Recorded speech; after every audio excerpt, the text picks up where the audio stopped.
Alrighty, so today we are taking the chance to sit down and review another 4 episodes of a different TV show. This one's also going to be anime. So yesterday I did my Yu Yu Hakusho review, kind of looking at the first 4 episodes of that show, and I'm going to continue to watch that, but I figured that I didn't want to turn into some sort of channel where I'm going to upload a million review videos of the same show in a row and become like basically a channel about that show. So in an effort to do that, I'm also trying to watch different things at the same time, and I've finished some other shows recently. Like one that me and Mary Elizabeth watched together was we just watched the Korean show Moving on Netflix, or not Netflix, but on Hulu. But that being said, today the show that we are watching is Baki the Grappler, and I luckily have been able to collect all of the DVDs for the initial series before the sort of restart of it on Netflix. So for those that don't know, Netflix has Baki and Baki Hanma, which are from the exact same series, and they do not have the licensing rights to Baki the Grappler, which is basically everything that happens before Baki on Netflix. And I'm not sure why they don't have the rights. I think it has something to do with like a lot of these anime properties from the early 2000s and the 90s. When the companies that developed the TV show went under, they kind of never sold the rights to anybody, and now it's just kind of up in the air who owns it. There was a similar problem with Evangelion. Not necessarily that it went up, but just that there was a dispute over the rights of it for a very long time. Now you can go to Best Buy and get a Blu-ray with everything on it. But almost as far back as before Netflix got it, you basically had to pirate Evangelion in order to watch it, unless you saw it on TV or you bought a $400 Blu-ray set. So similar thing here with Baki. There's no Blu-ray, there's just these DVDs. So, but anyway, I've collected them all like the freaking Dragon Balls, and we are going to review each episode as we go through this. I just want to say I have already watched this show all the way through quite recently, and I'm watching it again just because I like it so much, and I felt like it would be fun to sort of share this show with you guys and signal boost it a little bit because of how fun I think it is. So to get into it, the first 4 episodes we watched have to deal with well, I guess let me just get into the premise, but we'll do the 4 episodes after that. So basically what Baki the Grappler is about is there is a young boy. At this time, he's a young boy. Much soon from now, he'll kind of age up as the story progresses. But this is dealing with kind of like his origin story to begin with. And so right now in the story, he's 13 years old, and he is essentially trying to become the strongest person that ever lived, but really his goal is to become strong enough to beat his dad, Yujiro Hanma, who is known as the strongest creature alive on the planet. And they very specifically mean creature because he is stronger than every man, clearly. He's strong enough to take down entire armies. He's got treaties with the U.S. government, like non-aggression treaties to leave him alone. He's taken down animals of all sorts that are much bigger than him with his bare hands. This is the kind of guy that we're dealing with. And so the show sets up this sort of environment where anybody who's anybody in the realm of fighting knows who Yujiro Hanma is, and they know that he's the strongest person. And so knowing that, there's also some interesting dynamics when for example, I'll talk about later, just when Baki mentions his name, people realize he's the son of Yujiro. All of a sudden that piques their interest, in addition to the fact that like they know that he is also some big grappler or something like that. But what this show actually becomes is something that's like if you took JoJo's Bizarre Adventure and stripped all the magic away from it and then made it into a show like the same vibes as JoJo's Bizarre Adventure, the same outlandish goofiness, but all about martial arts and fighting in different styles of martial arts. So eventually within the show, you have a master of every different discipline of martial arts as one of the characters, and they all sort of fight to grab this #1 title in a very sort of funny way. But these first 4 episodes, Baki is 13 years old, and he has a mom who is this rich benefactor because she had married some rich corporate guy, and immediately he had died afterward, and she took all the money and went away with Yujiro, and then they had this kid. And you open up in the first episode and seeing Baki basically training with different coaches, and then he gets pissed at the coaches because they're not pushing him hard enough. He doesn't think he'll ever get strong doing this dumb workout regimen and stuff like that. And he punches his coach in the face and throws a dumbbell at the window and storms out. And when his mom hears about this, she basically smiles and is like, of course, he's growing too big for his current toys, and now he's going to go seek to become even stronger.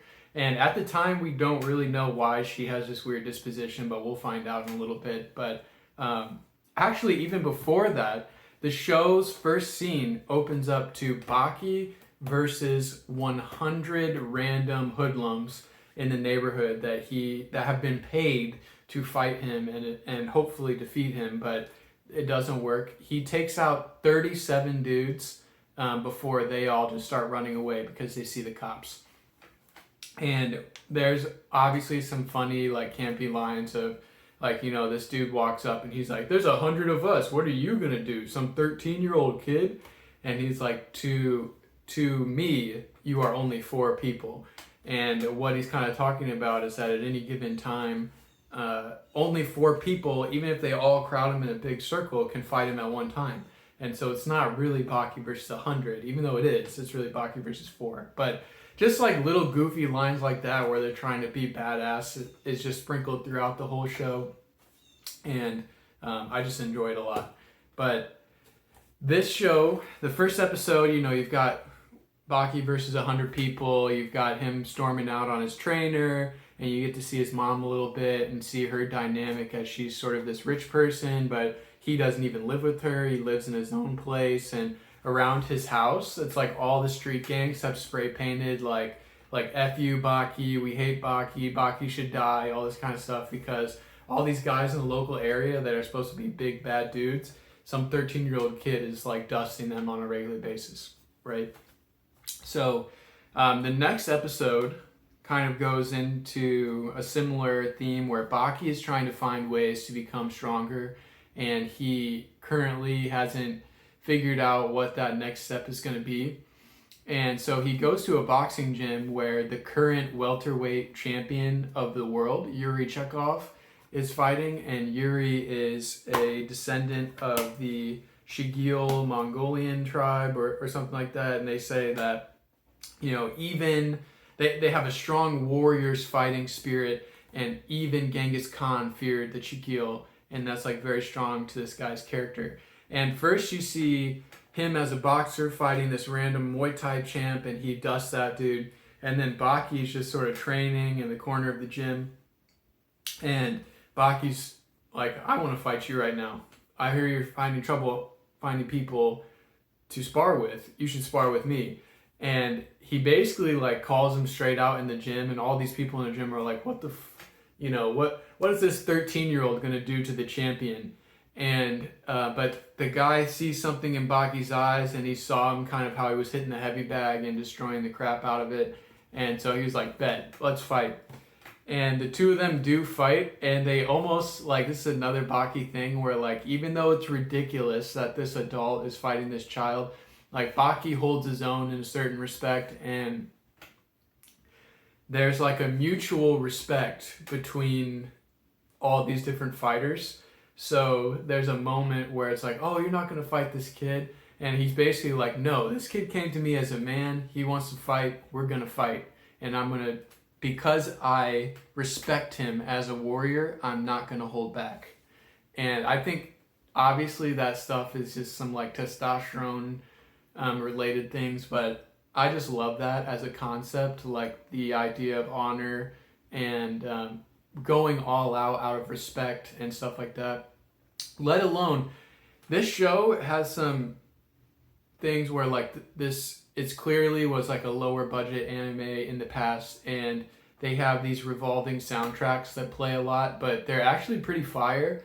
And the one that they play specifically for this Yuri Chekhov dude that they play when they do his flashback of him saving his sister from a bunch of wolves is so hard. It is so good, but it's impossible to find online in the way that it shows up in the show. But I mean, just for the soundtrack alone, Baki is kind of a fun thing to watch because it gets you kind of hype. But that aside, you know, Baki actually loses to Yuri, and Yuri gives him basically a thumbs up and walks out. And once Baki wakes up from being knocked out, he freaks because it's the first time he's outright lost to somebody, and let alone it's like just some dude who's the welterweight champion of boxing. While watching the show at this point, if you haven't seen any other Baki, that seems like kind of a weird thing for him to think that that's weak sauce. But I mean, yeah, once you get into it, it's pretty weak sauce.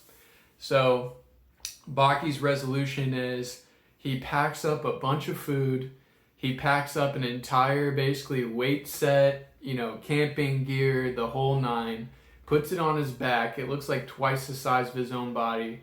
And he takes that equipment, climbs all the way up a mountain where he meets up with this dude that he knows that lives in the mountain Ando. And essentially, his plan from here on out is to camp in the mountains and get the Yasha ape, which is something that's sort of like a local legend creature. It's a 2-meter tall ape with giant claws. And he wants to fight the Yasha ape because he knows that his dad had fought and beat the Yasha ape in the past. And so this is like a stepping stone that will allow him to get there. So Baki goes to initially fight the Yasha ape, and what ends up happening is he gets absolutely dusted by the ape, and then that dude Ando tries to go in and help him, and Ando gets the skin bitten off of his hand so that it's like red and bleeding, and then the ape comes up and like tears a giant hole in his abdomen, and it's a whole mess. They did not win, right? And so now we're going back to Ando's house. We're trying to heal him up. They hit the distress signals. So somebody will come pick him up in the mountains. He actually goes Revenant. I mean, this is way before the Revenant, but he empties out gunpowder on his stomach and lights it to sort of cauterize the wound before the helicopter gets there. But basically, Ando's fine, but while he's in the hospital away, Baki clears out all of his food and trains for the next like 2 weeks, doing nothing but training, eating. And you start to get this sort of narration from the mom explaining what he's trying to do. And they're saying he's trying to cross the line. Essentially talking about in America, and I'm sure this is the way they talk about it in Japan too, but just in the show they decided to use a different phrase. But it's basically he's saying, like, you know, when you get a runner's high after you hit the wall and you keep going, he's basically trying to do that on an extreme level. He's exercising way past the point of hitting that wall to get his brain to release a tons of endorphins and sort of cement that pathway of releasing endorphins to make him be able to fight to the death without getting tired or without, I don't know, like being weak. But all this culminates to, and I'm so glad these two next things I'm going to talk about were on the first 4 episodes because they are so Baki.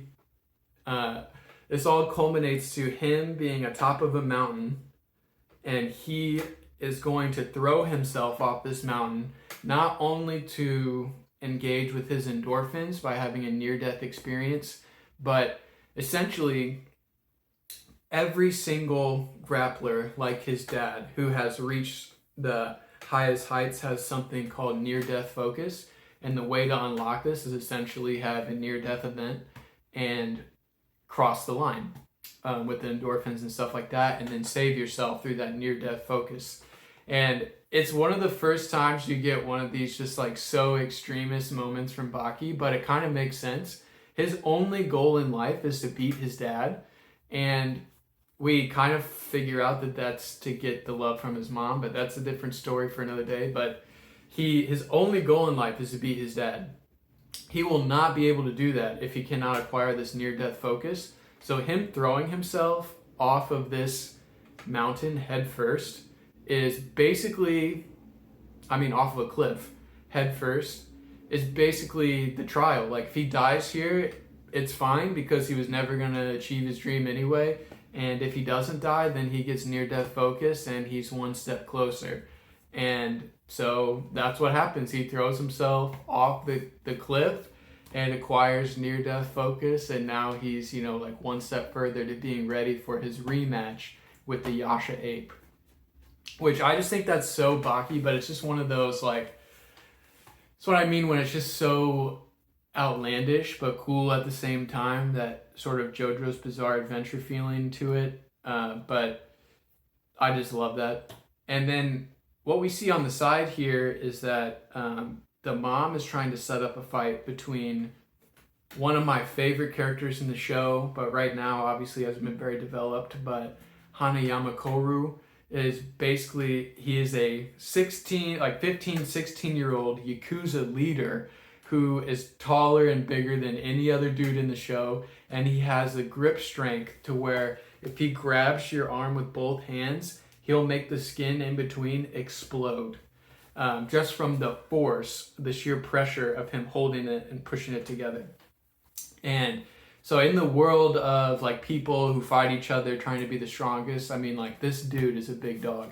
And later on, he has certain aspects about him that become like why I like him so much. But he's just a cool character. But we'll get there when we get to those episodes. But basically, because Baki is the son of Yujiro Hanma, and Hanayama wants to be known as the strongest person as well, Hanayama thinks that even though he thinks it's pointless to fight Baki, like he tries to storm out of the meeting and stuff like that, but instead, the guy that's negotiating on behalf of Baki's mom kind of convinces him, like, hey, this is the son of Yujiro. If you beat him, we'll find a way to set up the fight with you and Yujiro.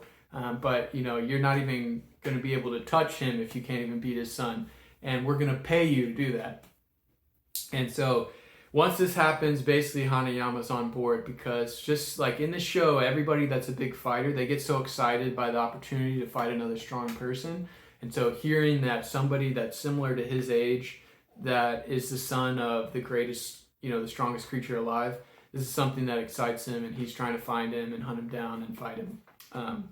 But while this is happening, Hanayama can't fight him because Baki's still up in the mountains. And this is where the last episode of this 4 has to deal with the fight, the rematch with the Yasha ape. And Baki basically sets a campfire right in front of this dude's cave, sets a ring of fire to sort of entrench them into this one fighting ring that they made just for them. And then they start fighting. And in the beginning, Baki's definitely stronger. He's definitely holding his own much more, but he's still getting ragdolled by this ape. And, while he is holding his own, the ape is definitely getting the best of him. The ape's catching some shots too. The ape loses an eye. The ape's getting cut and bruised up, but Baki's got slashes all over his body. And at this point, we see Baki basically hit that near-death point, and his endorphins kick in. And he's like, now I got my second wind. I'm ready to fight the ape full power. And the Ando dude is back from the hospital, and he tries to shoot at the ape to save Baki. And this is like another huge Baki moment where Baki turns around and he basically tells Ando to fuck off. And that, he says to him, like, do you see the cuts, the bruises, the lacerations that we have on our body? Like, this dude even lost an eye. Like, we are fighting each other out of respect to each other. This is a duel between two strong people, and I will not let you interfere with that with your stupid little toys. Speaking about his fucking gun. And so Ando backs off, and they continue the fight, and Baki actually defeats the Yasha ape by sticking his fist into his windpipe at the exact moment, like through his mouth, into the ground. But it doesn't kill the Yasha ape, it just knocks him out, but it solidifies Baki as the winner. And the Yasha ape kind of gets up and walks away and goes home. And at this moment, Baki wins, and he screams out that he's the strongest person in this entire mountain. And then the next morning we see him meditating kind of on the idea of, was this really a fight between two strong people, or was I just aggravating and beating up an ape that was trying to live peacefully with nature? And Ando, says possibly, but also it was a fight between two strong adversaries, and you won fair and square using your own fists, and Mother Nature would applaud you for that. But because Baki has beat the Yasha ape, Ando entrusts one kind of final task for him before he leaves the mountain. And we know that 6 years prior, Yujiro has showed up on the mountain and killed the Yasha ape. And so Baki goes to visit the Yasha ape one last time, and he essentially comes bringing gifts, with that being the skull of the Yasha ape's dead wife that Yujiro defeated. And when entering the cave, you see that the Yasha apes actually have this sort of ritual. Every time one of their members dies, they stack the skeleton up in the cave, like they're sitting there like this. And obviously, you can imagine if your wife died and you didn't have that piece of her to complete the process, that would be horrible. And so Baki immediately understands kind of what's going on and gives the skull to the Yasha ape as a token of gratitude. And the ape is able to finish his wife's kind of skeleton within the ritual process. And then the Yasha ape, while he's doing this, Baki actually gets down on his hands and knees in sort of that like immense thank you position that they have in Japan. And he just starts crying, and he's just thanking him for making him stronger and allowing him to use him to become a stronger individual. And the Yasha ape kind of smiles and pulls out one of his things and gives it to Baki, almost as a token of mutual respect. And that's kind of the end of the episode, which is just one of those moments where it just gets you in your feels like, damn, like these two people respect the hell out of each other. They fought, they made it happen, and now they're walking away smiling as good friends. So anyway, those are the first 4 episodes of Baki. I'm excited to rewatch the rest of it kind of at a much slower pace than when I initially binged it. So obviously I'm not going to try to review the show with only 4 episodes in, but I really like this show, and hopefully I'm kind of giving others the inclination to try to watch it. I'm sure that there are other ways than collecting all the DVDs to eventually watch this show. If you decide to do that, aka finding a site to pirate it or whatever, no sweat off my back, do what you gotta do. But if you can get the DVDs, they're pretty nice. So anyway, that's the first 4 episodes of Baki. I really enjoy the show. I'm gonna keep watching it, and I'll see you guys in the next one.